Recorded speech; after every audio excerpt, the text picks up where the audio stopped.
Welcome back. I'm Frederica Whitfield. All right, now to Dayton, Ohio, where we're seeing disturbing surveillance video showing the moment when people on this street there in what's called the Oregon district, they heard gunshots and they started running for their lives. In the end, 9 people were killed and at least 27 others were hurt. I want to bring in Dorsey. She's a retired Los Angeles Police Department sergeant. Cheryl, you were able to hear the officials just as I was as we had it live on the air. So what do you make of the fact that, Dayton police were able to, neutralize the shooter in less than a minute, and in so doing, they also discovered that he was wearing a mask, bulletproof vest, had 2 firearms and a 100-round, drum magazines, that another person may have driven there with him, and they were separated. So what do these details tell you about this 24-year-old suspect, Connor Betts, who they killed?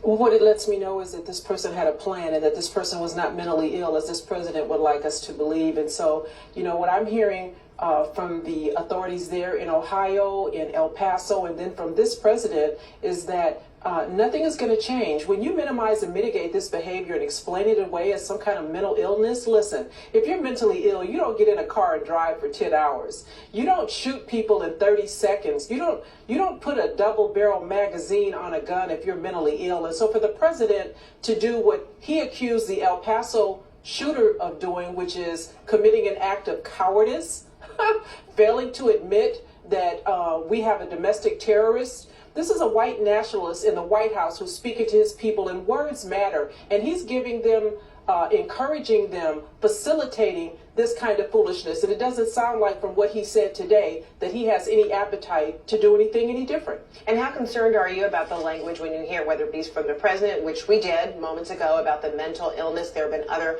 lawmakers throughout the day, too, who use the words mental illness to describe mass shooting acts, even though there is a manifest, and now we have potential charges coming that are the case in El Paso being treated as a domestic terrorism hate crime.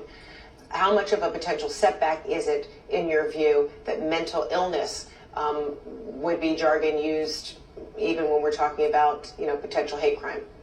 Well, listen, it's double talk. It's what they say when a white male picks up a gun and sprays down people with impunity. It's what they say, to us when they find a reason and a way to take a white male into custody without incident after these kinds of incidences. Converse that with black unarmed men and women who scare the bejesus out of police, and they're killed in a nanosecond of being confronted. And they always find a way to try to dirty up a black victim, minimize and mitigate the officer's behavior, and now they're doing the same thing with these white nationalists. You can't be crazy and do this kind of stuff. You can't don a mask, a bulletproof vest, a 100-round magazine, get out of your car, traverse through pedestrian traffic, and be mentally ill. It's intellectually dishonest, and it's insulting.